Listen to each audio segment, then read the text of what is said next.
That's 5:14 Eastern Standard Time or Eastern Daylight Time. Welcome, everybody, and let you know that this is a virtual safe space through Pegasus because one of our main focus is on health. We want to make sure that everybody feels healthy and comfortable.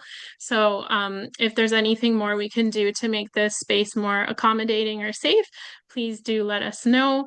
But it's a pretty neat space that brings us all together, not only from across Canada and all different provinces and time zones and possibly territories, but people from around the globe.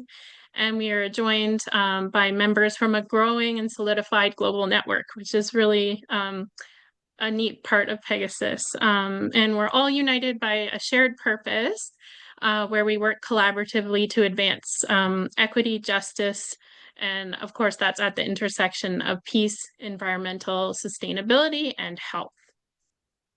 So we represent a diverse and powerful community that believes in the transformative potential of connection, knowledge sharing, and collective action.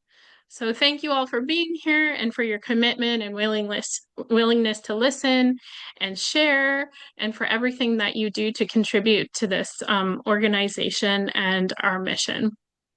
We're really happy to officially welcome you. And in that, we want to acknowledge that we are meeting on the traditional territory. So this is our head office in Waterloo of the Haudenosaunee, Anishinaabe, and Neutral peoples. This is part of the Haldimand Tract, the territory promised to the Six Nations of Grand River, and remains home to many Indigenous peoples today. We honor the enduring relationship Indigenous peoples have with this land and express our gratitude for the stewardship, knowledge, and cultural teachings they have shared and continue to share with all who live and work here. As a Canadian charity based in Waterloo with a global reach, we also acknowledge and respect the diverse Indigenous nations, communities, and cultures around the world. We recognize their deep connections to their ancestral lands and the vital role Indigenous people play in protecting the environment, preserving cultural heritage, and advancing health and social justice across the globe as well. And we commit to building relationships, listening, learning, and acting in the spirit of truth and reconciliation, both locally and globally. So as mentioned before, as this is our formal annual general meeting, we wish to establish quorum, which we do have with the presence of our various board members, two of them who sent in their votes via proxy. One is both are stuck in work situations that they can't get out of, but they were nice enough to send along their votes and pass on their information to Neil, who will stand in as their proxy partner. So just in terms of board of directors who are here today, there are a couple ways in which you can vote. You can state verbally and state your name and either say in favor, opposed, or abstain, or raise your hand on Zoom like this, or also use an emoji to do so. So we just wanted to make those instructions clear in case anybody wasn't too sure how to do so, but we're used to doing it in our regular board of directors meetings, so most of you should know already. So in terms of our agenda today, we'll have some welcoming remarks as we've already done. We've established quorum. We'll look at approving this agenda. As long as everyone's comfortable with that, we'll move forward. Take a look at the Board of Directors meeting minute from last year. We'll also look into the Board of Directors report. So Neil will speak a little bit and have Charles present our financial status and our financial situation. And then we will appoint our financial auditor or reappoint them, as this is the first time we've used MNP for this year. And the approval of Pegasus bylaws will follow that, as well as a report from myself and a reinstatement or approval of the board of directors, And then we'll have lots of time, hopefully, for questions, comments, discussion, and to hear from all of you and how you experienced the 2024-2025 Pegasus year. So we would like to put a motion forward to the voting board members to approve the 2024-2025 AGM agenda. I'll put forward the motion to accept the minutes. Okay, thank you very much, Charles. And is there a seconder? I'm not Maybe sure if we I can can see. make Kelly a seconder. Okay, With my Kelly phone. will Okay. second that.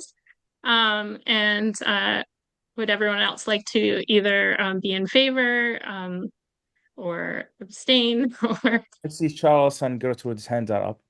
okay, perfect. Thank you. I can't see everyone, so if you could help me with that, Mohammed, that would be great. Okay, so all in favor for approving this year's agenda. Thank you.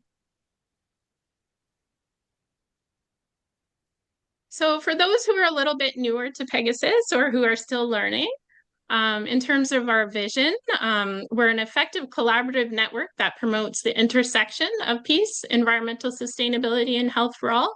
And I think that's a piece that makes us unique in the fact that we don't silo off those themes, and we try to look for those connections in the way that they intersect and interconnect. And we do that through network formation, research, and a number of activities that address these interactions and interconnections. And for those who are curious as well, in terms of how Pegasus operates, so we have our board of directors, which are the voting members today, and we have advising us beyond that, an advisory board, as well as our main officers and administrative staff. We have a number of contractors that assist with various projects, research projects, as well as different components of our Pegasus work.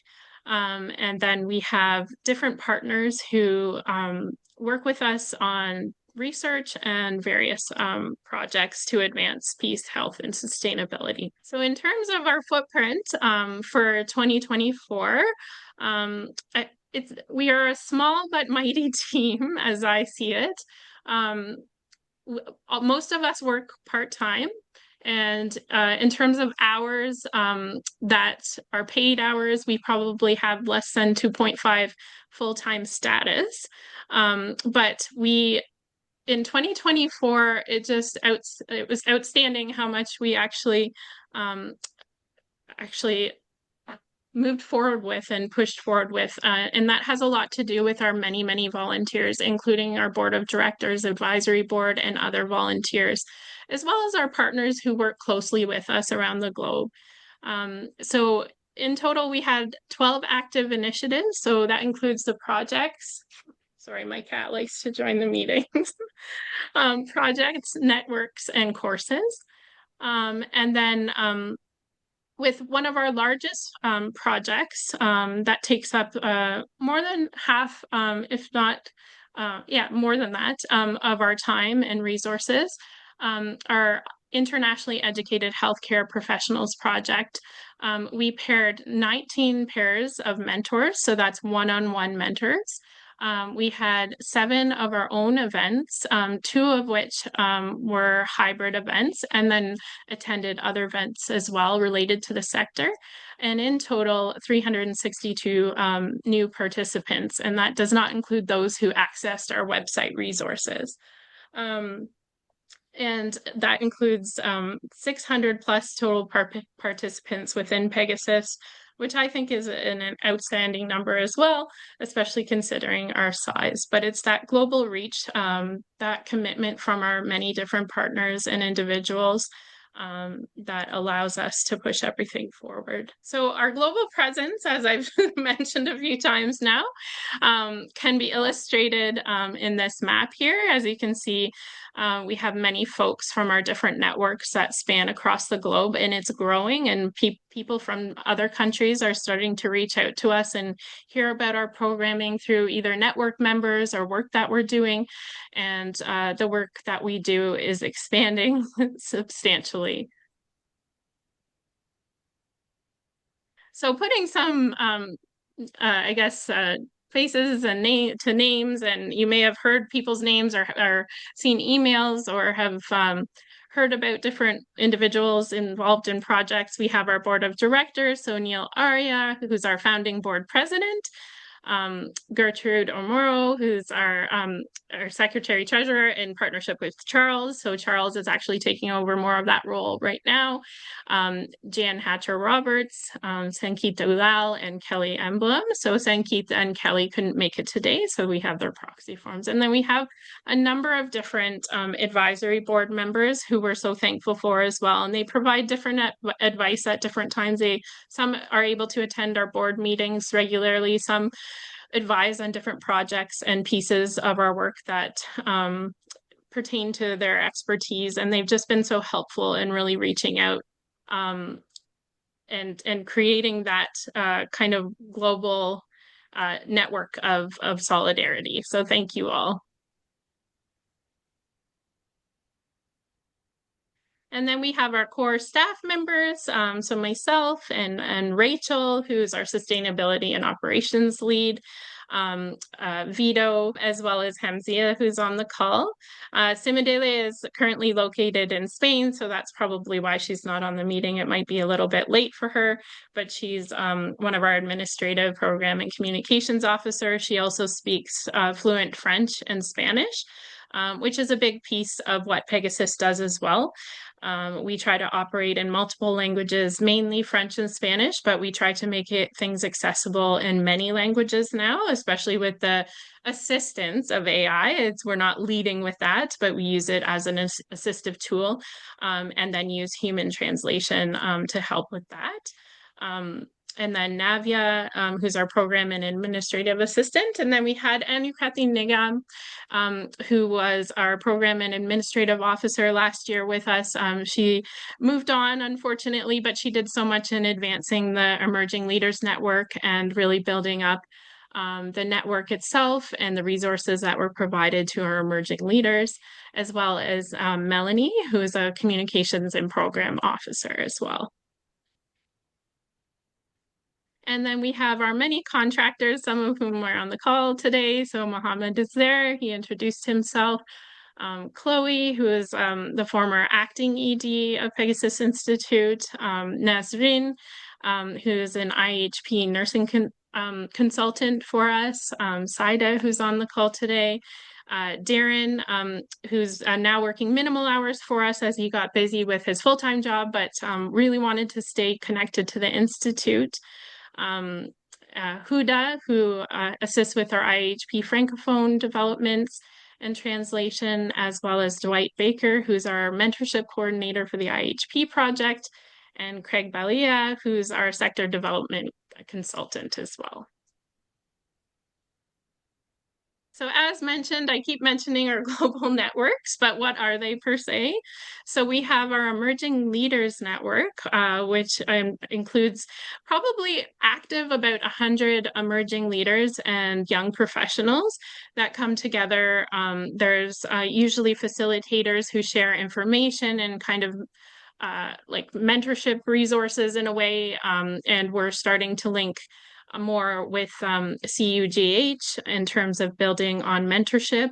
And then we have our Latin American network that operates in Spanish, and our Francophone network, which mainly consists of Francophone speakers from Africa, but it includes others from Canada and other French-speaking areas. And then our newly developed East African network. So that was newly developed starting in the last part of 2024. And starting in 2025, so we haven't included it here because we're focusing more on 2024, we're looking at developing a Middle East and North Africa network. And all of these networks are based on our personal and network connections that we've developed over time. I'll get more into the activities of the networks a little bit later. But I'll pause for a minute in case Neil wanted to interject or anybody else had any questions or comments. Otherwise, I can kind of continue on explaining a little bit about more of what we did in 2024.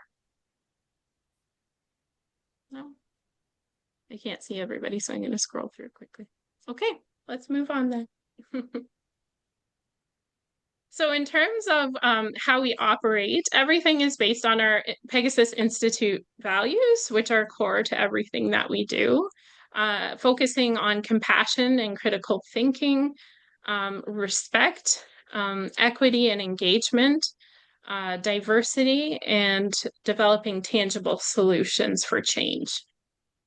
So we call it credits. We found a way to put an acronym with it. Okay, and getting to some more formal pieces of the AGM, we'll move forward with a motion to approve the annual general meeting minutes from last year. Can I have somebody put forth that motion from the board of directors? I will do so, Melissa. This is Gertrude. Thank you very much, Gertrude. And a seconder? Charles. Great. And Neil, are you in favor? And we're Sankeet and Kelly in favor. Yes. So Neil has 3 votes tonight. Okay, great. Thank you. And as well, because we had our last meeting on April 14th, we still have to approve the Board of Directors meeting minutes from last month's meeting. Can I have one of the members put forth a motion to approve the Board of Directors meeting minutes from April 14th, 2025? Charles, thank you very much. And second, Neil, and Sankeet and Kelly, do they approve as well? And Gertrude, your vote on that one? Yes, as well. Okay, thank you very much. All in favor. Okay, so we'll now have Neil give his report and speak to you all. Thank you. Okay. Thanks, everybody. This is going to be a little bit different than the reports that I've given in the past. And so I wanted to start off with saying that we're living in a moment of profound and painful contradiction. We watch the suffering of children, starved, bombed, displaced from a distance both near and far. We are witnessing a form of cruelty that defies comprehension, and yet many of us feel overwhelmed by a sense of impotence and shame. On the weekend, I was moved by a piece. As Gaza's children are bombed and starved, we watch, powerless. What is it doing to us as a society? By Rhiannon Lucy Coslet in The Guardian. And so I just wanted to quote extensively from this, even though I realize this annual meetings are often a time to celebrate, but anyway, Lucy Coslet begins talking about moral injury, a form of profound psychological distress that can happen to people when they're forced to act, or indeed not act, in ways that are in direct opposition to their values or moral code. And this is a term that she first heard used for healthcare workers anguished during COVID, when they were unable to provide treatment with volumes of patients and lack of resources. As she says, in Gaza, medical professionals and aid workers are left with sadness, guilt, betrayal. Even that you can't help everyone must be a daily reality. When it's your job to help, to feed, to treat, Being unable to do so is a profound trauma. And she adds, as for Gaza's parents, it must be torture of the most excruciating degree to see your child crying in hunger and being unable to feed them. I often think of the babies who were born in the neonatal intensive care unit under bombardment. That photograph of newborns in Al Shifa Hospital laid 7 to a bed to keep them warm and alive. I wonder about their mothers, many of whom will have been forced to give birth without proper pain relief and equipment. Where are they now? How many of them survived? And what did that do to the medics who tried so hard to save them? But she adds, I've also started to wonder about the impact of moral injury by proxy and at scale. But that feeling of powerlessness and, as an extension, complicity, what does it do to those around the world who feel that what is happening is wrong? What is the impact of witnessing so much profound suffering, even through a screen, and feeling unable to act or force others to act? I now understand why my mother stopped watching the news after I was born. It was because she couldn't bear it. She adds, I too have felt a temptation to look inward since having my son, to cocoon us in the warmth and safety of our privileged lives. But the internet means it's more difficult to detach. The news runs in continuous parallel to our lives, eroding borders. There have been many nights when I've put my son to bed, his belly full, his pajamas clean and soft, and I've cried silently for these other children who are not being tucked up in warm beds. Feeling powerless in the face of such egregious injustice can result in a loss of trust or faith, not just in governments and institutions, but also in the moral order of the world and its ability to protect children. I wonder what the impact of this will be. Will it, as certain politicians no doubt hope, result in a numbness that presents as indifference? And for me, this was just very touching on the weekend. The suffering in Gaza is not from a natural disaster. It's man-made, it's policy, it's military strategy. It's the active denial of aid, the systematic dismantling of health and education systems, the starving of populations, and the dehumanization of those populations.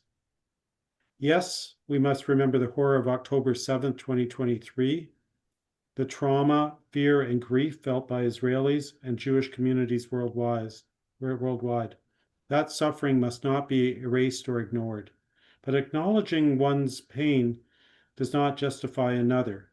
Let's be clear. The bombing of hospitals, journalists, schools, and aid convoys is not collateral damage. It's targeted destruction of the infrastructure of life. Arguments about unevidenced human shields or command centers in hospitals, storage of weapons in schools, cannot justify the starvation of children and the systematic erasure of civilian life. You say there are no innocents in Gaza, and you can't really say there are no innocents in Gaza, and you can't call an entire population human animals and claim moral clarity. And Gaza is not the only place where the moral order is breaking down. Sudan, Ukraine, the Democratic Republic of Congo, Kashmir, Yemen, Burma. The list goes on, with leadership equivocating, actively supporting, enabling, exporting arms, and sustaining diplomatically. Globally, we're witnessing a retreat from rules-based international order, cuts to foreign aid, medical research, and education, mass displacement and inhumane refugee policies, attacks on judicial independence, climate collapse disproportionately affecting the most vulnerable, exploitation of migrants and indigenous peoples under an economic system that values profit over people, and refugees around the world offshored, deported, and othered. So what can we do, and what have we done? At Pegasus, with our partners, we've chosen to act. however imperfectly and with a limited budget, connecting people virtually, function in various languages and cultures. Our courses have highlighted the above relationships. Our roundtable on extractivism in the era of global change demonstrated a way forward. In our conference that we're going to hold in May of 2026 will be a chance to explore ways forward and intersection of such issues. We're partners in research interrogating peace professionalism competencies and drivers of transactional sex for fish in Western Kenya through an ecosystem lens. Further to our work supporting, mentoring, educating, and integrating internationally educated health professionals, we're beginning work with Afghan mental health professionals to give them qualifications to enter the Canadian system while assisting with the mental health of Afghan newcomers in Canada through music, cooking, and more. Our Francophone network developed a special issue of international health trends and perspectives on peace through health.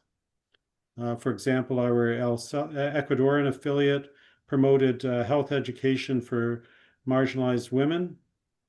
We had a volunteer reporting for us last year from Colombia, from the COP16 conference on biodiversity. So we're trying to share information, and many of our volunteers, our staff, and our consultants are continuing to work on those things. In minor ways, we continue to logistically support and nurture partners, such as the Canadian Refugee Health Network, Project Save the World, and Planetary Health Weekly. So these are efforts by others, but they don't have staff. And so we find that it just takes a few hours a month, and we try to support those things. And now we're proposing work supporting rebuilding the Gazan medical education system. And we've had discussions with WHO, EMRO, and IDRC. And we also are exploring promoting learning of displaced children, centering on creative play and peace building. We have to say thank you to our funders, mostly, quite notably, the Canadian Medical Foundation, who've been very flexible and are a true partner, collaboratively sharing and problem solving, and our community of staff and volunteers. We've now moved towards financial stability, though true sustainability remains a challenge since our flagship project accounts for more than 50% of our annual budget. We're thankful to be part of a large team of volunteers such as many of you. We have dedicated staff and consultants and contractors who freely put in more effort and sometimes more time than their pay. And we were recognized as a great place to work and volunteer by Charity Village last year. So we're grateful for that people are feeling that they're contributing to a whole. In the next year, we'll be expanding our university relationships, developing our network as we prepare for our conference, and should be re-envisioning ourselves and what it means to be members and the purpose of our work. We do all this not to feel better, but because it's right. We're not naive as to our limitations, but we believe in moral clarity. We believe in collective action, and we believe in the radical idea that people in pain deserve peace, dignity, and a future.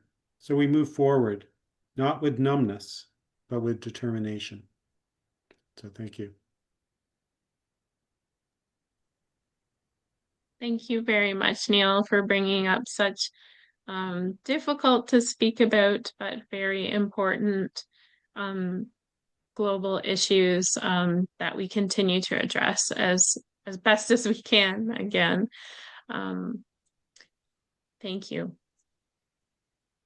I don't know if anyone had any comments. I saw a few comments in the chat there. Or anyone wanted to say anything else, I'll leave a minute or so for any reflection on Neil's, I wouldn't call it a report, a bit of a report, but Neil's talk. again, thank you, Neil, for recognizing the importance of empathy and compassion and the human condition, as well as all life forms, because we do recognize the environmental destruction as well that's related to war. But again, thank you. Okay, so next I'll introduce Charles Larson again to discuss our revenue and expenditures and talk a little bit about our finances. I must mention we had planned on having our audited financial statements ready and to present to this meeting. And because we're having our first formal financial audit, it's taking a little longer than expected. We did leave a number of months for the work to be done. So our board of directors is going to defer the vote to approve our financial statements until that's completed. So we will complete that at the next board meeting after the statements are finalized by MNP, which is our accounting service. But Charles is going to present some of our basic numbers that we have through our logged bookkeeping, and we hope it's understandable. We tried to make it as simple as possible for a general crowd. So thank you. Well, thank you, Melissa. And this report will be fairly brief, but I'm pleased to take any questions after this report from any of you or have some inquiries to make. So we're going to look at revenues and expenditures first. And I think we've got, okay, so on here, we're looking at our revenues, which are quite impressive. You can see the bottom line here. It's just under $300,000 in terms of revenues. As Neil mentioned, an important source of revenues has been the Canadian Medical Foundation and support for our work with internationally educated health professionals. And also just taking note that this is from April 1st, 2024 until March 31st. So some of our projects and activities take place during the calendar year, and our budgets are made during the calendar year, but this is a report of the fiscal year.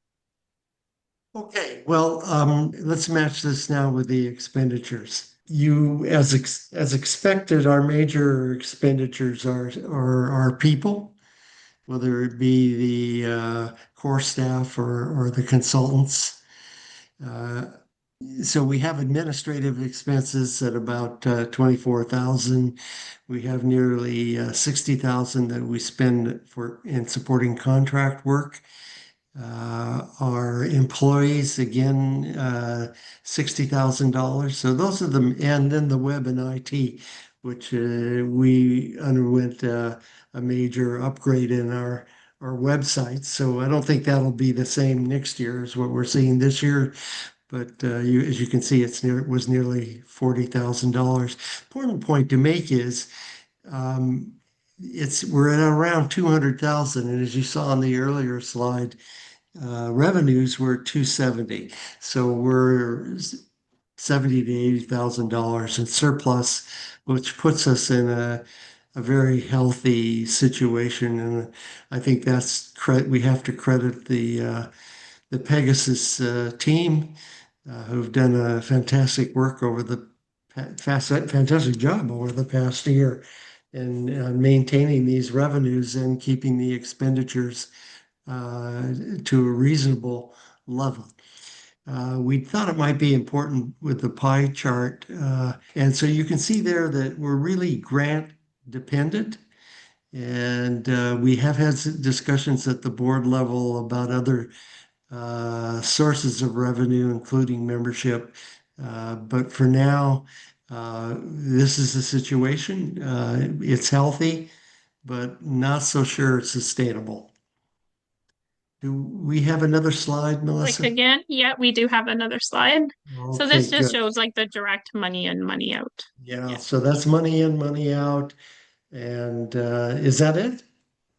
No, good. one more Okay. or All two right. more. There's two more charts. This is one, and then Yeah, there's another one. okay. Yeah. So this is how our staff are spending their time. And I don't know, Melissa, do you want to go through that? You would Yeah. probably be better able So to this is summarize this. more Pegasus related tasks rather than projects. So we're spending a lot of time working on our management and accountability in terms of our finances, which is actually really standard in terms of administration in a nonprofit organization. It's your compliance with CRA standards and those types of things. We've had quite a few people working on different policies and procedures as we have to keep up with that and develop more as we go along. In terms of operations, that's just like functional expenses like printing and posters and materials and things like that, which we tend to keep at a low cost in terms of amount because we operate virtually. And also it reduces that environmental impact as well as much as possible.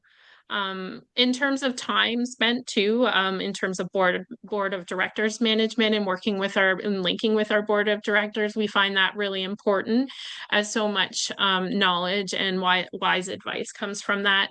And then other outreach things such as our website. So our website was revamped by Mohammed and his team at Baytech this year, which was really important. Our social media, we spend time reaching out to the public that way and sharing knowledge and information as best we can. And then through e-blasts still, because some of our audience and membership are still interested in emails rather than social media, and just trying to find a diverse range of communications.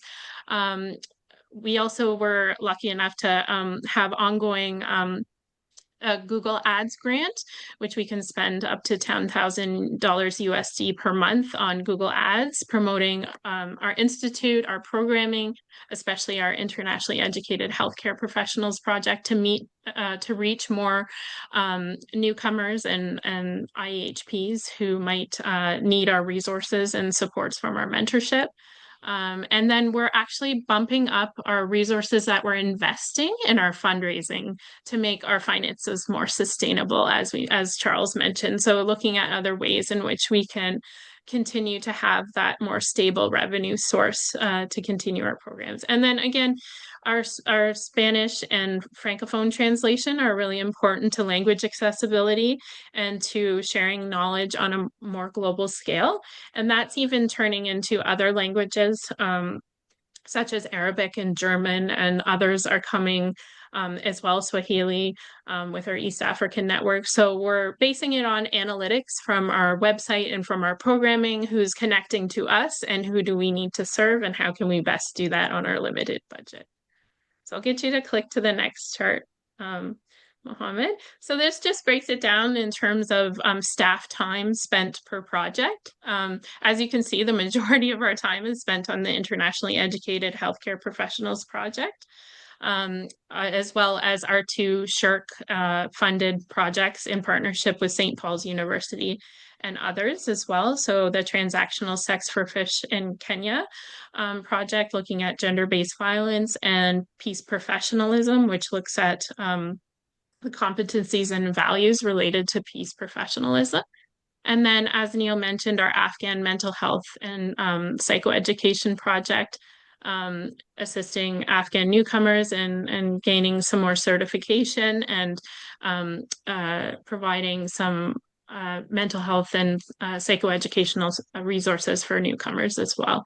And then our activities that spun off from and our actual symposium based on extraction in the era of global change, which I'll explain a little bit more later. And then we also were planning for a specific IEHP pre-conference event that's happening in June.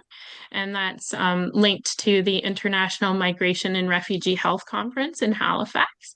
So we spent some time planning that and started planning on our 2026 conference, which will be held in May of 2026, reviving the Pegasus conference, but more so in 2025, we'll be spending even more time on that as well. So just to give you an idea where our money's spent, how are we spending it? It's mostly on human resources, but those are directly related to these particular projects. Neil? Yeah, so I wanted to add, so this percentage of time that you looked at for staff. This is actually for this year, right? It's for the last couple of months. It's not from last year. It's from April 1st to March of 2024 to March 2025. But the IHP pre-conference and the 2026 conference, that would involve that high a percentage if we include that in entire time? Yeah, it may. So it may have. It was it's an estimated amount because it's very difficult to put a dollar amount when so many, like for myself as an individual, I contribute my time to various projects and tasks. So it's more of an estimate that staff made. So they may have been thinking in the present when developing that as well. Yeah. So I did want to add that the peace professionalism, Afghan mental health, and transactional sex for fish do have their own funding that has come with that. So although the funding is coming now, even though the projects and the time that staff have spent are already there. When we looked at the fundraising part, it isn't that we're doing external fundraising so much. Part of what people might be including is with the Canadian Medical Foundation preparing for things, but also just getting our processes looking at grants that, again, we haven't applied for yet. So a lot of that is sunk costs in terms of time, but it'll probably be much less in the future, and that we hope to get external grants. I also wanted to add that the difference with money in and money out, you have to look at that very cautiously, because it isn't really true money in versus our expenditures. The money in also includes money that was carryover from the previous year. And some of that is money that related to what I was going to get when I acted for the ED when we didn't have an ED for a while, and some of the overhead type expenses on our grant. So some of that money is stuff that we can use for spending in the future. But the actual real revenue versus what we're actually doing isn't quite that far. As a charity, we have to be close to neutral. We aren't saving money, and there isn't really too much that is really saved to carry over for other projects. The Canadian Medical Foundation has been very generous with us, allowing us to continue to use some stuff to carry over. There were some programs that weren't completed last year, and some of it is for that, but a large part of it is work, stuff that goes to our overhead time, and some of it is in reserve because of money saved that was related to me or to other people within the organization. And what is not here as well, and I would say it's about probably the same, around the same as an estimate, and we're still gathering the numbers in terms of trying to calculate a dollar value on the in-kind contributions of our many volunteers. So first of all, Neil himself, I have to say this, but Neil puts in more hours probably than I do, all in kind work to help run this organization and keep things going in terms of his networking and developing relationships and joining meetings and supporting us staff when we feel stuck or that we need more advice. So thank you so much, Neil. So much of what we do through Pegasus is led by you, and you commit so much time and effort to that. And then again, our board members and advisory board members dedicate their times, and as well as our volunteers. And then we have some staff, some students joining us as well, more so this year in 2025. But some of our students have contributed practicum hours to what we're doing. So again, it's that about equal probably to the amount of dollar value that you see in terms of our revenue folks are committing, as well as we have folks working for us that give us sometimes even a 50% discount on what they charge for their labor. For example, Mohammed and his team at Baytech are so generous to us and give a lot to back in kind through their business and through what they're doing. And so that's something to keep in mind as well. We're just so thankful for all of the in-kind support, which is not seen here in the reflections of the financial summaries. So thank you. Thank you, Melissa. So open it up for any questions.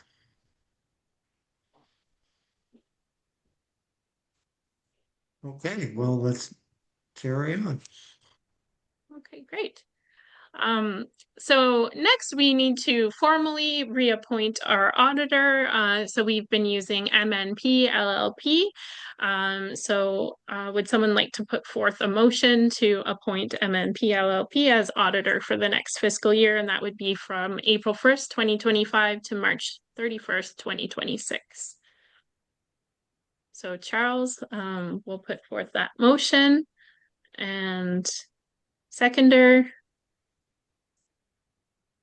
you, Neil. Well, I'll do it for Sanketh this time. Okay, for Sankit. And then Gertrude, in favor or opposed or abstain? Or is she? Okay, she's Okay, in favor. Actually, on this, Kelly abstains. Okay, So all I'll right. be in favor, but she'll abstain. And I did want people to know that this year is the first year we're going to have to do an audit, given the size of our organization. And it's also good practice with accountability to our funders. But I think Revenue Canada also views that more positively. So as we are at the $200,000 mark, we decided that we would move from unaudited financial statements to an audit. And so we've had this, and then this will be for the second year. Okay, thanks. So most in favor except for Kelly, and she abstains. Okay. As well, we haven't changed them from the last number of meetings, but we do need to officially vote on the Pegasus Institute bylaws. And this is something that's submitted to CRA as well. So when and if we decide to change our bylaws, which sometimes makes sense and sometimes doesn't, then we would it would be a process submitted through CRA as well, and more of a formal process. Would someone like to put forth a motion to approve the Pegasus Institute bylaws? Neil? And seconder?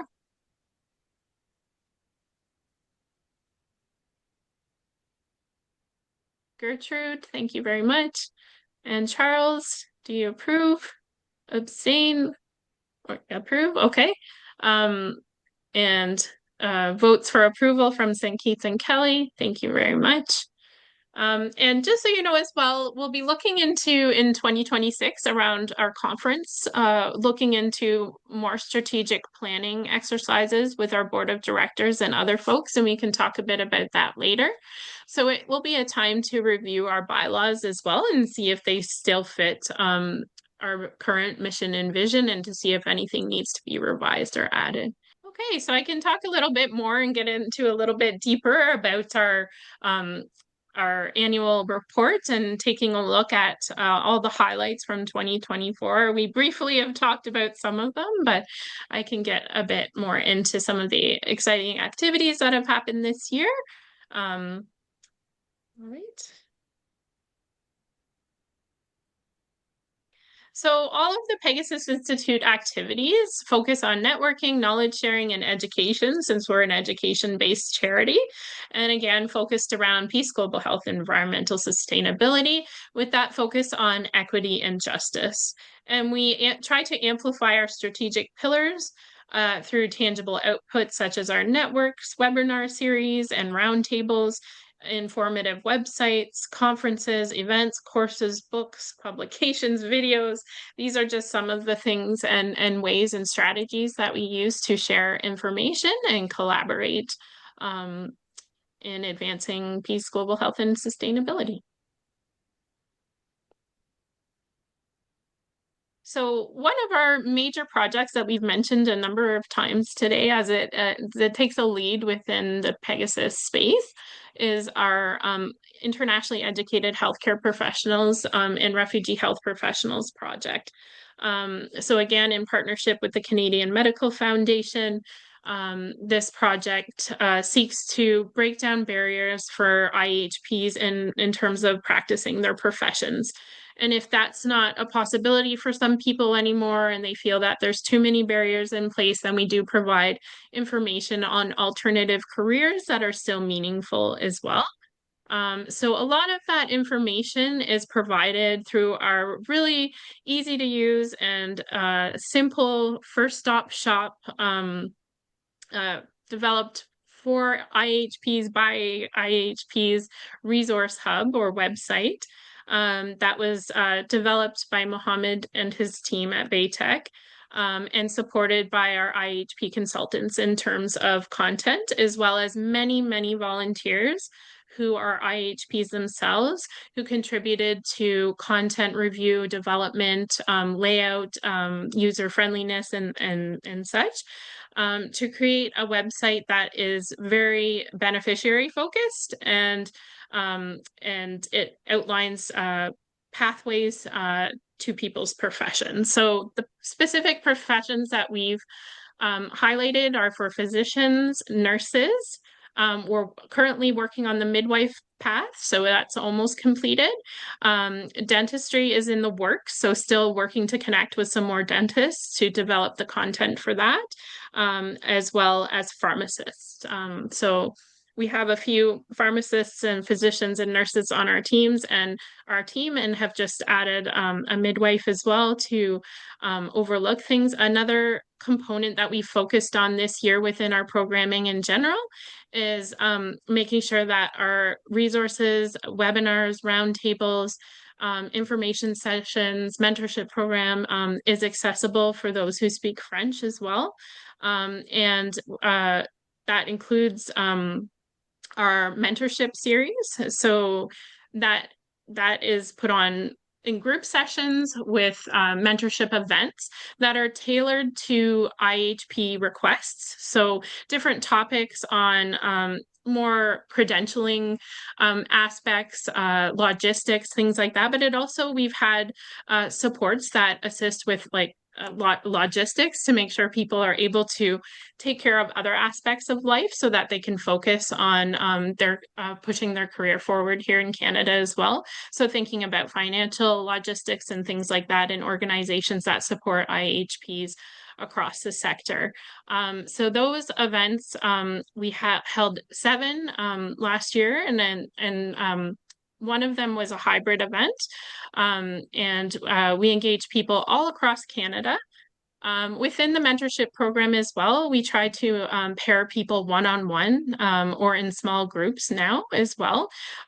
There's a really, really high demand for mentors because there's so many mentees and people who need extra guidance and assistance. So we've moved a little bit from last year to the one-on-one mentorship only with 19 pairs, which I think is really impressive, to one-on-one plus small group sessions as well. And then we also have peer-to-peer mentorship sessions and work peer-to-peer support groups, WhatsApp groups, and communication study groups, so that those who are possibly waiting to access mentorship are working together and are linked with their peers in spaces where they can support each other. And we also are trying to have that feedback loop because we've had thankfully a number of folks who have come back to us and say, I've been successful in getting matched or getting into my profession. A lot of your advice, support, and the mentorship I received really helped me with that. And we're trying to encourage those individuals to come back if they're able to and support with mentoring others, so that it's a continual loop of knowledge sharing and support that really helps break down those barriers for people. And a really interesting part of this as well is the the pairing is done so personally on such a personalized level that people can actually request to be paired with someone who potentially is from their home country or region, home region, and who's potentially speaks their same first language as them. This is possible, it's not always possible, but we try our best to link people with culturally and linguistics supports that make things more easier to learn and more comfortable for them as well. And I'll let Mohammed maybe step in and talk a little bit about the website metrics that are here, as our website is one of our main resources. Yeah, so like recently we changed into like our way of taking reports into like quarterly instead of monthly. But if you see, like, this is a sample between June 2024 till August 2024, we see like we have a gradual increase of number of visits, of number of new users, and user like accessing for like another time and sessions, and we have a little bit of drop in the average engagement time. That's something related to you know, like how they're like interacting with the website. So it's not always like a reflective of the actual information they're getting. But if you see like the metrics that we have here are positive. By now, like lots of changes have happened and that improved many of these metrics. And you know, like as I mentioned, we started doing the quarterly instead of monthly, so we can see like the changes in a bigger period. So we make more actionable insights, and we take over from these you know, like these actionable insights, and break them into chunks and see like which ones are achievable in the near future, and then which one we can like leave into later on. And we started already working on these things, and we had lots of improvements since then. Also, like I think most of the things about the IHP project was already mentioned in here, but we've seen actually like great progress in terms of the, you know, and like the team is really working great. For example, last Saturday, on actually the Saturday on the 17th, we had a session of like was technically a group mentoring was done by previous mentees of our program. So it's really rewarding when you see like previous mentees are coming over now and providing, you know, like sessions for the current mentees we have. So, and we have now the like integrated, as Melissa mentioned, and Neil, like the French translation into the website, and we have contractor working on making manual edits as well into, you know, like into anything like culturally sensitive or anything like it's been not very accurately translated by the AI machine. And we also like started also using an AI service called Wordly AI for translating and interpreting vocal and text in translation into our meetings as well. So most of our meetings now we're offering to IEHPs, like we're sending them instructions into how to access the, you know, like the translation, and when they get to use the translation on live. And also not only French, we're offering like in multi-language, so they just select the language of their choice, and you know, like they see like the translation live on while the speaker is giving their presentation. So like Melissa, is there anything I would like would like No. me to talk also? Yeah, and we just like, you know, like we expanded, as Melissa mentioned, we expanded into pharmacist. Since last AGM, we expanded into pharmacist, and we did the dentist. We're just waiting for some dentists to review and then publish the content online. And we have midwives now, some contents available, and we're working on more and more. And we're also like going to add a discussion forum for peer engagement. What we have now is free software that we're using, and it's very limited, but we're now again with the support of the CMF, we're going to get like a discussion forum that is like very like user friendly, and makes more, you know, engagement between the peers. And we're also going to integrate a tracking system to support like user progress more effectively technically. And as Melissa mentioned, we're using the Google Ad grants right now, the 10,000 USD dollars that we've been approved for to use monthly. It's a grant, it's a free money, so we use it for promoting our content and ensuring it reach as much IHP community as we could, you know. And we're expanding to other important project for the Pegasus Institute. And in terms of thanks so much, Mohammed. That's such a good recap of our technological services and web resources as well. Another piece of the Francophone developments is developing a Francophone advisory committee. So we've developed that committee and they've started meeting, and then we're starting the Francophone mentorship as well. So there's many different components, and then we're looking at expanding our kind of sectoral reach and connecting with those who work closely with IHPs to get them to share information between all of us to make sure we have correct updates and things like that, but to also make sure that IHPs know about our website and program as soon as, like we're working with settlement organizations and employment organizations to make sure that our information is relayed as soon as possible when people arrive. To get the best outcomes. And then we're having a lot of beneficiaries of the project give us tips and tricks that they've learned along the way. So when you get stuck at this point, don't waste your time doing this. This is the best route to go. So it's another form of mentorship, but it's more in writing as well. And that continuous feedback loop where we're gathering information in terms of how we're doing with our programming, what should be changed, what it looks like in terms of surveys and things like that, and feeding it back in. But also that system where those who are benefiting from the information are also giving back. So it's really, really grown and developed from 2024 into 2025, and we're looking to just continue expanding our Francophone accessibility as well as our sectoral development. And we're looking to develop even more kind of guides within the website. So having more live guidance on our website resources and things like that, and working with CMF as our partner to develop this. So I don't know if Dusanka wanted to add anything from CMF as one of our major partners. No, I'm just incredibly proud of the project that we've created together. I still remember when we started, it was just a concept when Neil and I were talking on the phone one day into what he heard people say would help them. And then we had you had the retreat to get feedback, and then it's just developed into this program. We're getting a lot of good feedback. I know you are. I'm very proud of it, and then looking forward to seeing where we can go further, hoping to get some more funding for it too. And And just great job to the whole team. I know everybody puts in above and beyond the hours they claim. So very dedicated team. Thank you. you, Dushanka. So, and just before we go forward, because using it like this opportunity, because it's the accessibility week.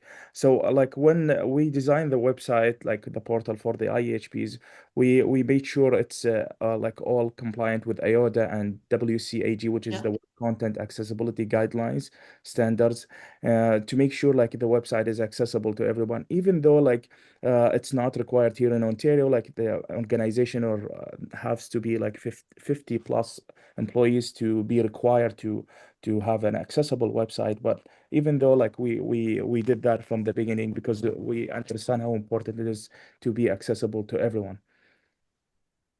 That's great. And I just put this here as like testimonials that some people, this is only a few, thankfully we've received a lot of positive feedback. I think it's because of our inclusion of beneficiary ideas and needs continuously. So many folks have been really impacted positively by the programming. And I just wanted to include a slide that included some of their quotes. I won't read them, but again, just testimonies to the fact that the IHP program is very beneficial, and we always have ways that we can improve, but at the same time, we're always listening for that. But because of all the hard work of our IHP contractors who are, I think 99% of them are IHPs themselves, we're just so thankful for the work and how it's impacting people's lives. So thank you very much. Yeah, and another form of training or courses that we participated in 2024, again, was our McGill Summer Institutes in Peace, Health, and Sustainability courses. We offered in 2024 the Peace Through Health course, which had 56 participants from 23 different countries, which I think is really impressive, and our Environment and Global Health course, which with 49 participants from 22 different countries. So you can see that participants come from all over the globe seeking information. I think especially our Peace Through Health course is very unique. I don't think it's offered in very many places, and we have experts, even such as Neil, who are Peace Through Health experts, offering their insights and knowledge. And our McGill courses are really impressive too, because our facilitators come from all over the world, and not only have academic and professional information and knowledge to share, but really important lived experience, and those who've been working in health, peace and health, and environmental fields for a very long time. So always a good time and a good success. We always get really great feedback. There's a couple examples of some of the testimonies from our McGill courses. We're really thankful to the Lionel Penrose Trust as well, because we always receive to support our Peace Through Health course, in particular, scholarships from those who come from low and middle income countries. And it's a great support in terms of increasing accessibility because it's a paid course. And as you can see there from the map, it's just such a wide reach globally. And we often have people engage with us after the courses and join our Pegasus networks, engage in different research projects, link with other folks within our networks, participate in webinars and roundtables, and they continue to want to learn and share within our the scope of our institute. So unfortunately, we're not moving forward with our courses for 2025, but we are looking at different and innovative ways to adapt, especially our Peace Through Health course, within other institutions and organizations. So we've been linking with the Global Health and Peace Initiative through the World Health Organization, as well as the World Health Organization Academy, and we'll be reviving some of that in 2025 instead of the McGill courses. So yeah, another successful year with the courses. Neil, did you, as someone who ran the courses, have anything else to add to that? No, I think that well, we see Denise, we see other people here who have come because of the courses. So it has been great in terms of engagement. It was also good in terms of the symbolism that we offered the Environment and Global Health course in French in 2023 and the Migration and Health course in Spanish then. And yeah, it's really fun for the instructors. We actually canceled this year's Environment and Global Health course, and you should see the disappointment in the instructors. And these are people who are world-renowned authorities too, like people who could charge a lot of money for speaking, and yet they enjoyed interacting with the students and the other presenters. So we've got something that's really worthwhile in terms of exchange of knowledge, and so we will look at other fora for this.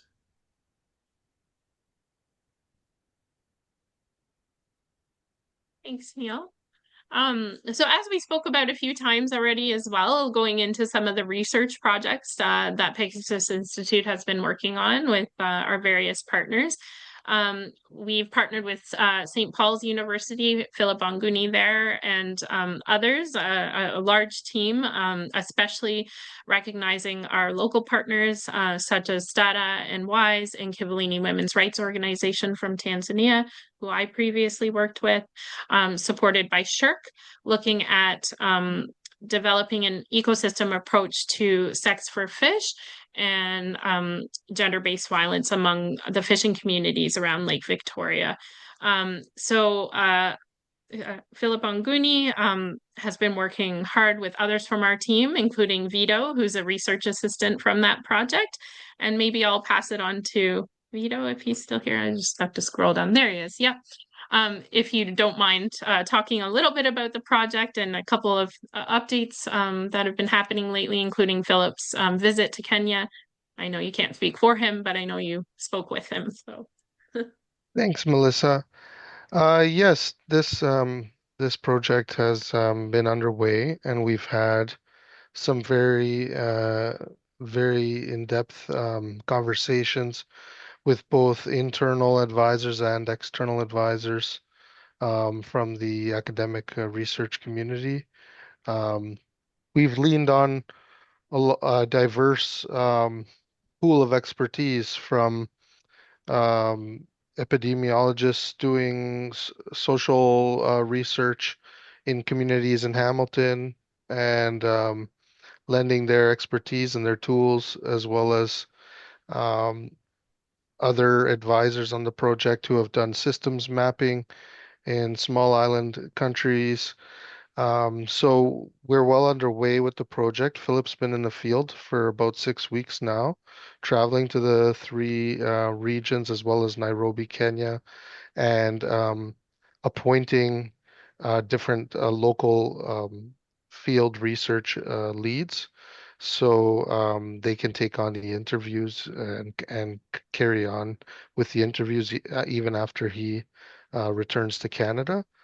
So, from my vantage point here in Canada, there's a great literature review as well as an analysis of the previous literature that was reviewed that's going on, and that's going to help to identify any gaps in the existing knowledge on this complex topic of transactional sex for fish in fishing communities. So, um, yeah, it's been a really multifaceted and intriguing project to be a part of, and really excited to see what we can uncover and what gaps in the knowledge base this study aims to fill, and hopefully any kind of capacity building or social enterprise spin-off grant applications or funding opportunities to build on the research after phase one is complete. Was that a good summary, Melissa? great summary. Thank you very Okay. much. I Okay, no appreciate it. problem. Okay, next. I'm just considering time here as well because I know myself I can get talking. So I might go over some of these things a little quicker and then we'll have more time to discuss as a group. A lot of this can be found in our annual general report that can be found on our website, and it was also sent to many of our members. So if you didn't receive it and would like a copy in PDF as well, just let us know and we'll send it to you. So another one of our major projects is our Peace Professionalism Project that we're working on in partnership with Philip Anguni again from St. Paul's University, as well as Nathan Funk, who's on our advisory board, and from Conrad Grebel College.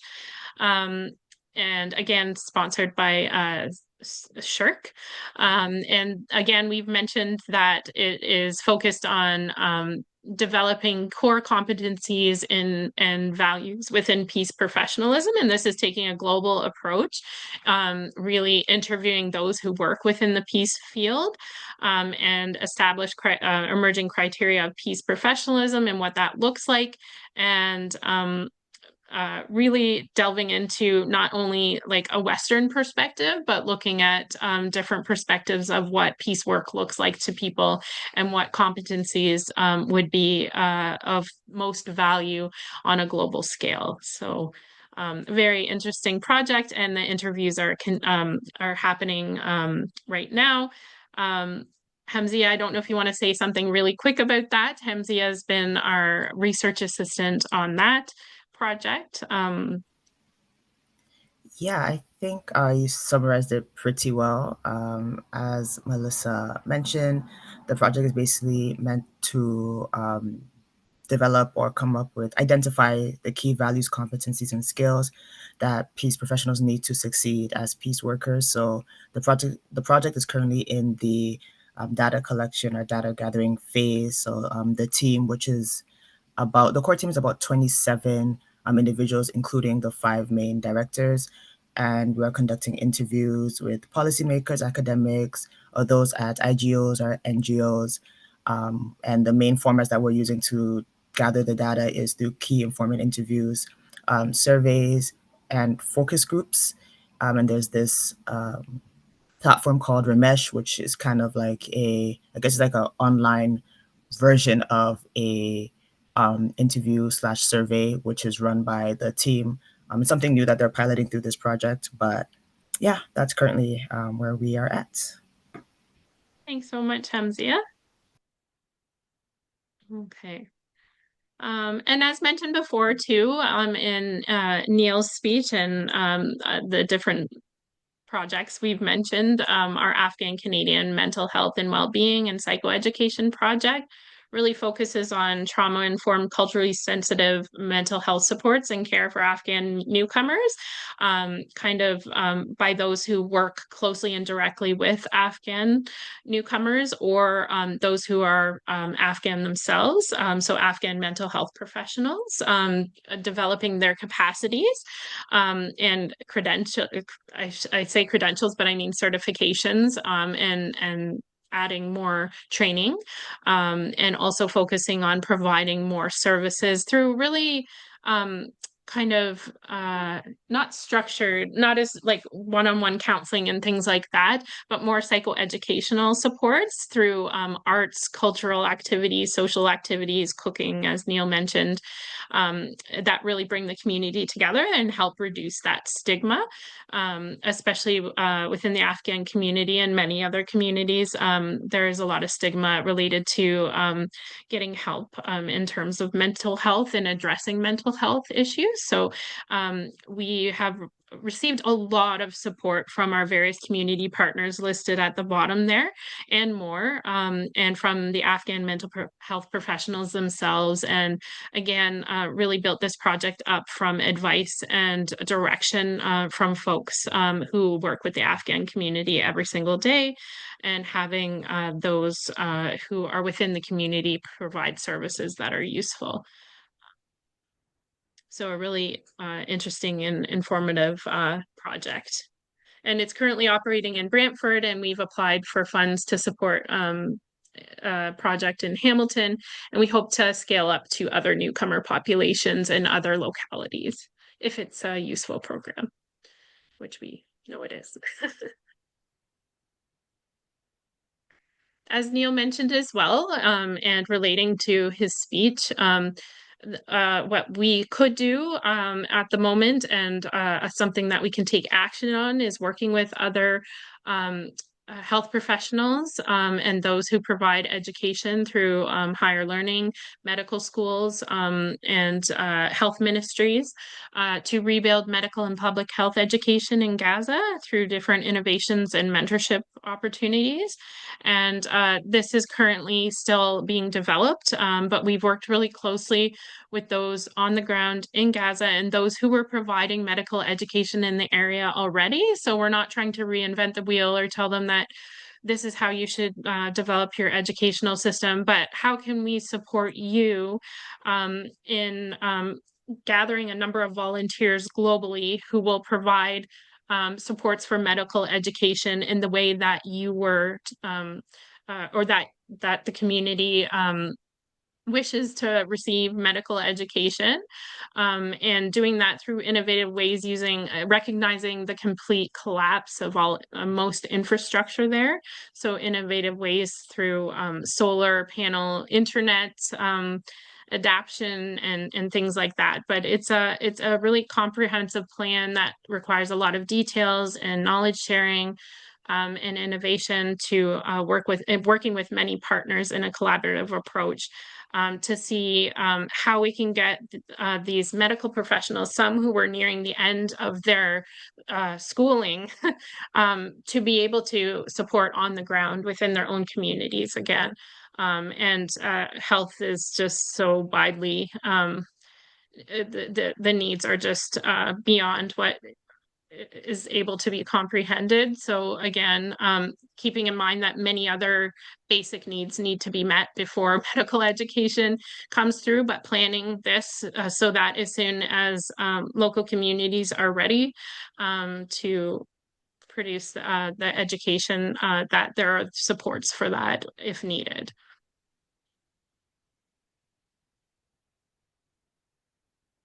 And I'll go over this one really quickly, but in the past, Pegasus had developed a project in partnership with many other environmental health professionals that we worked with through projects like Making the Links in the past and others, through the Canadian Environmental Law Association, for example, to take a look at a repository of information for communities who are experiencing environmental racism. So looking at how environmental toxins are related to justice and equity.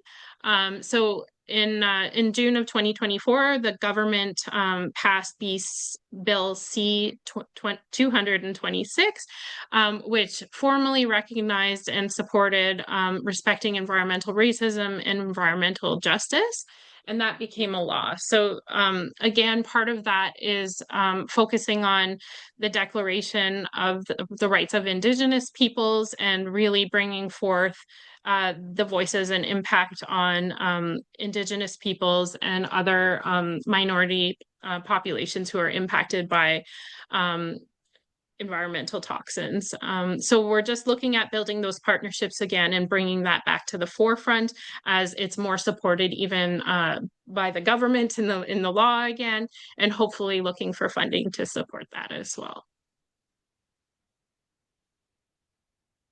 And in terms of our communications and web platforms, I'm sure Mohammed can say a little bit about this, but we had a complete revamp of our Pegasus Institute website by Mohammed from Baytech and his team. They did an amazing job.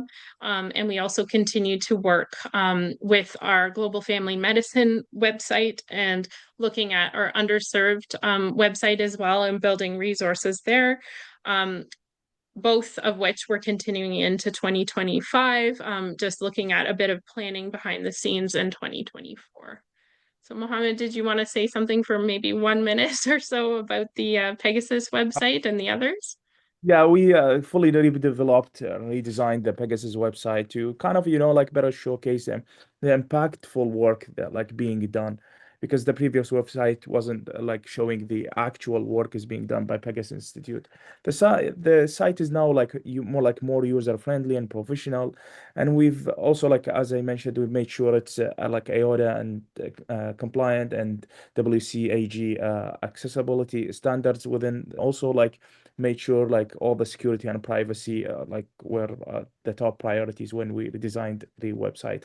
And yeah, it's again like www.pegasusinstitute.ca. You can always have a visit and take a look yourself. And we also like like made sure the website is regularly updated with the new initiative, new development, any new like events are being posted in there. And when the events are done, like we change the language and we upload the recording in there. Just to make sure like everyone like the website stays up to date and showcase like all the impact are being done. And also like yeah, behind the scenes, just something to mention now in terms of the IT, we're building more IT, like more structured IT infrastructure for Pegasus Institute with like user management, policy implementation. We started with implementing some IT policy and procedural development like now in place, just to make sure like we're aligned and we follow like procedure and policy. With everything that we do is based on a policy and a procedure. Thanks so much, Mohammed.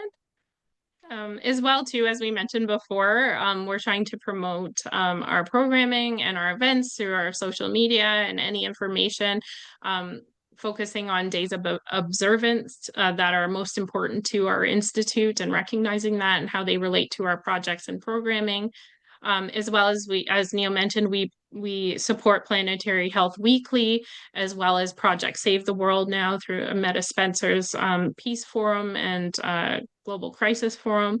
And we had some blogs written on our website section on our blog by some of our emerging leaders in 2024, and we hope to revive that and continue that as well.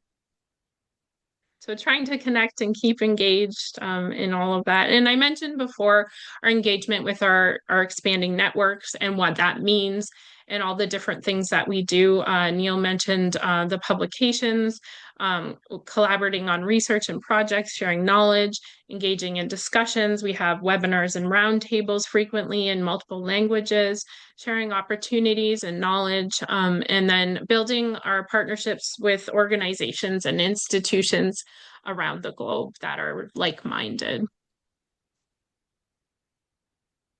And we hosted our symposium on extraction in the era of global change. That was a half day and brought together 9 diverse panelists, and they focused on, there was 110 registrants from 11 different countries, which is pretty exciting for a one-day event held virtually, that looked at the social, political, and environmental complexities related to the transition to green energy. And with the focus as well on the impacts on health and Indigenous communities from resource extraction. So really bringing those more equity seeking and equity deserving populations, bringing their voices to the table as well, and how that impacts. Well, recognizing that the transition to green energy is a necessity, and extraction is still going to occur. So those from industry were also involved in the conversation to provide a more holistic viewpoint. So we have a number of activities that will spawn from that event into 2025, and following up with different publications and workshops to continue activities related to extractionism. And then we had our friend from our Latin American network, Hector Munoz, participate in the COP16, so the convention on the Conference of the Parties on the Convention of Biological Diversity, participate in Cali, Colombia for 12 days, and he really showcased how biodiversity and peaceful coexistence are intertwined and how important that is for biodiversity. A really key piece was the bringing together the voices of Indigenous peoples and Afro-descendant communities. And there are a number of topics that he interviewed people on relating to environment and peace building, power dynamics, cooperation and shared responsibility, focusing on Indigenous rights and social justice. So really interesting posts that we had through our social media, and Hector was able to share in different formats. So we were really thankful for his work and collaboration on that. And we were really thankful as well to one of our Emerging Leaders Network members and volunteers, Karama Feldel, who facilitated a session through our Emerging Leaders Network and actually offered to provide an 8-week period of Arabic lessons. So the multiple time slots were provided so that more people had access to it. And it just brought a sense of community together and supporting personal growth. And again, recognizing the different cultures and languages represented throughout Pegasus.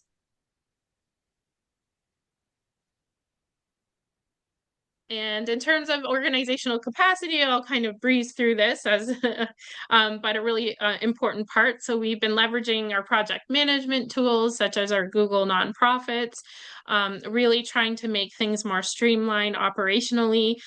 We have admin meetings every 2 weeks to discuss functionality and ways that we can document, share information, work together, and provide monitoring and evaluation successfully to support our programming and to make sure that we're transparent and accountable as possible. And looking at having finance, we have a finance committee that we meet with as well to make sure that we're staying accountable in that sense and tracking our finances on a regular basis with our few members of our board of directors.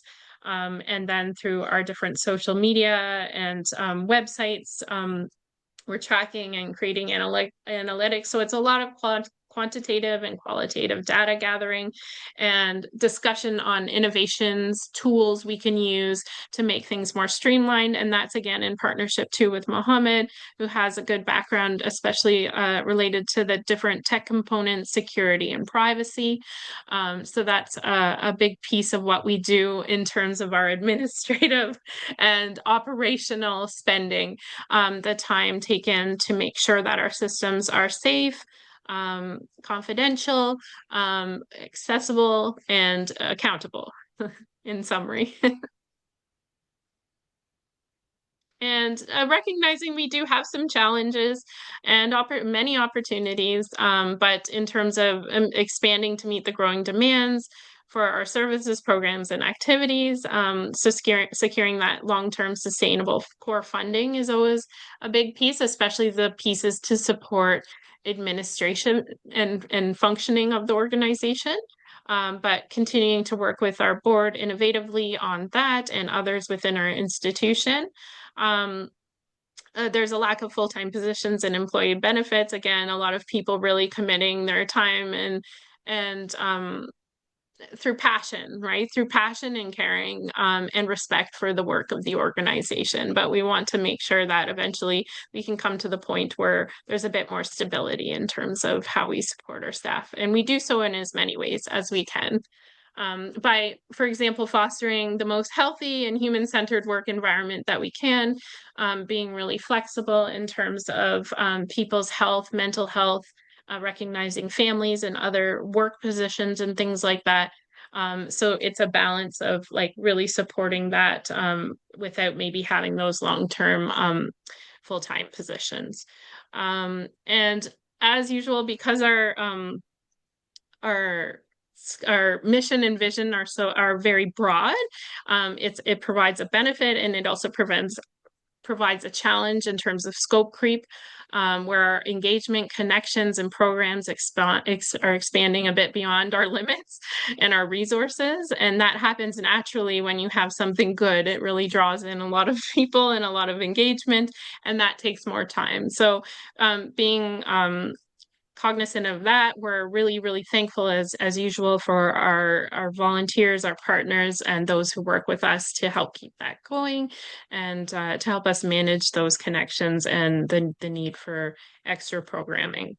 And then again, as Neil mentioned, really touched on the changing political landscape and global conflicts that really weigh heavy on our sector as a nonprofit organization and a charity, as well as globally in terms of the moral lack of clarity right now and kind of the really challenging issues that we face and address on a regular basis. But I tell people when I talk about my work and how much I love it, how thankful I am to work with such inspiring and passionate human beings, connecting with everybody from the Pegasus network.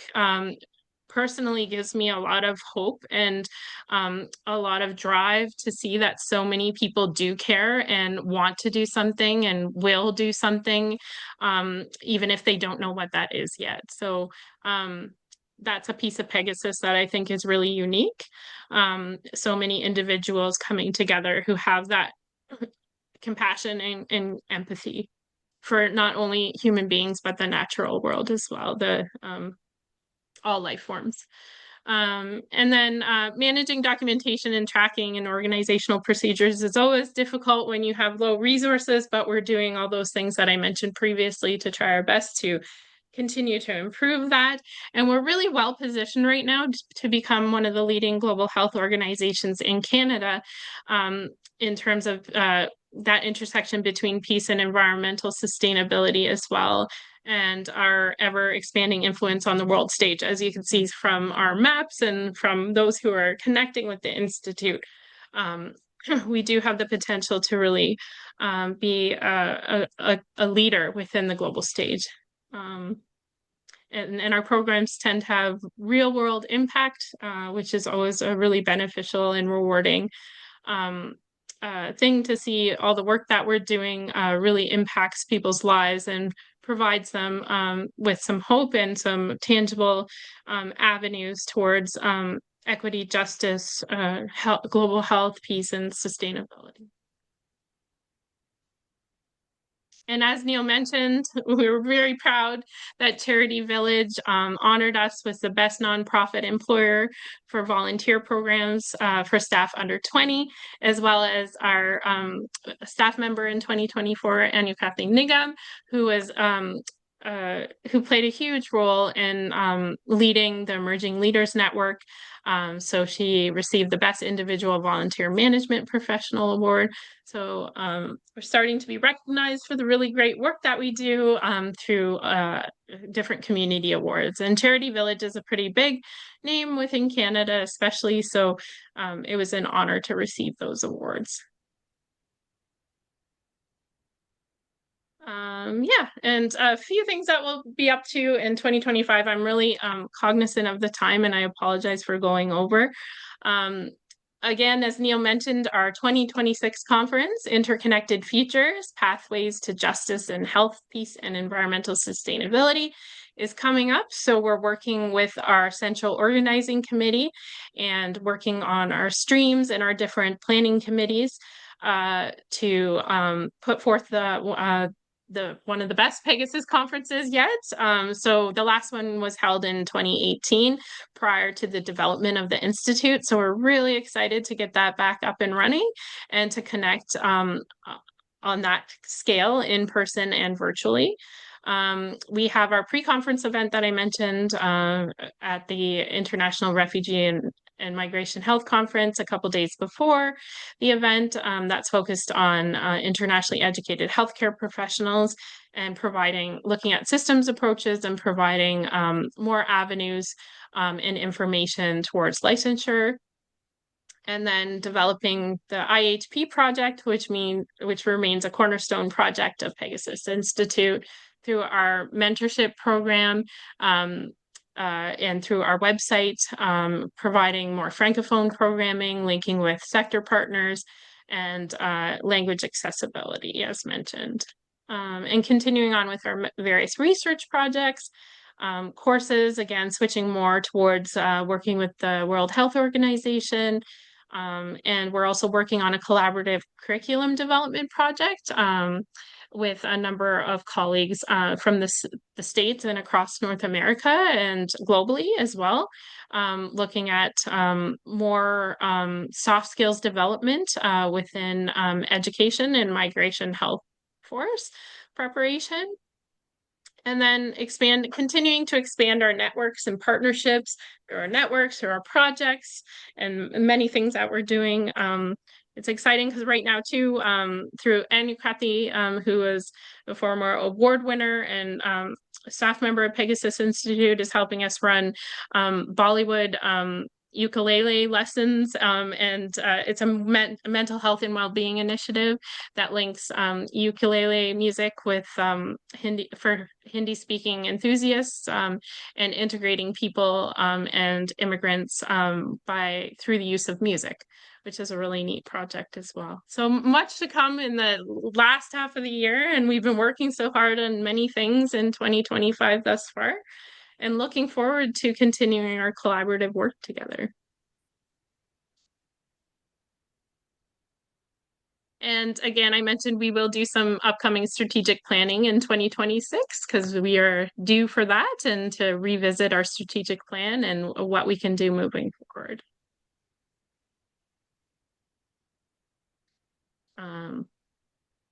And I don't think we can vote on this because the board members would be voting on themselves. Basically, we're reinstating the Pegasus Institute Board of Directors unless somebody has an objection externally. Yeah, well, I think that we are able to, but this really speaks to what membership is. And thus far, membership by our bylaws is just the board of directors. And I think we want to expand that, but then we have to look at what the expectations of membership might be and what the benefits of membership might be. So we'll be talking about that when we have our strategic retreat. I also wanted to clarify something from before. Some of the things that were listed as research projects are actually education projects.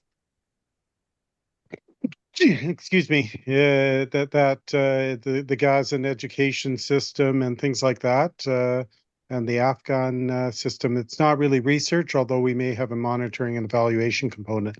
So as an educational charity, we concentrate on those things. So anybody opposed who's here to being renamed to the board of directors, Charles, Gertrude, and I've got to say that Sanket and Kelly, I think, were willing to stand and gave me the proxy vote to reinstate them. So I want to make sure that everybody's happy to be reinstated. And for those people who are listening here now or later, if you have an interest in our board and other activities, please do let us know. We can expand, but we are very careful in terms of expansion. Okay, so I will just assume that everybody is acclaimed since I've seen no comments or hands raised. And now are we ready to adjourn, Melissa?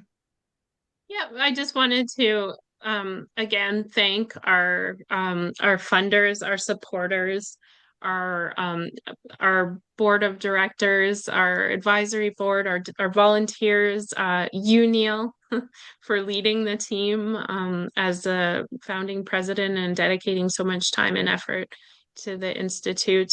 I put this as puzzle pieces because we all work together to fit together to make the whole. And those who join us and support us just merge into that to make a greater whole. So thank you all for joining us today, for being here with us, for taking time to support us in any way that you do, to share information and knowledge. It's really important for us to stay unified and working together collaboratively, especially considering some of the global crises and grim happenings that Neil mentioned, conflicts around the world and environmental crises, etc. So I had planned for much more time to have discussion and to hear from you all, but I will leave some time for that now, but recognizing that we should adjourn because we are well over time. So I wasn't sure if anybody had any questions, comments, feedback. We had a few things pop up in the chat. Yeah, if we didn't answer them as we were going through, then yes, we should do that now. I don't think- also, I do want to also say that we have been led magnificently by Melissa, and Melissa's done this through sometimes difficult times, personally and otherwise, and always has been committed. And we were getting started. She volunteered a lot of time, and she is a very skilled communicator, a collaborator with people, and a leader. So thank you, Melissa. And so I think with that, we should just have a motion to adjourn. And thank you all for those who are looking at things now or will look at the video later. Thank you for your contributions to Pegasus. All right. Thank you very much. Meeting is adjourned at 7:06 Eastern Daylight Time.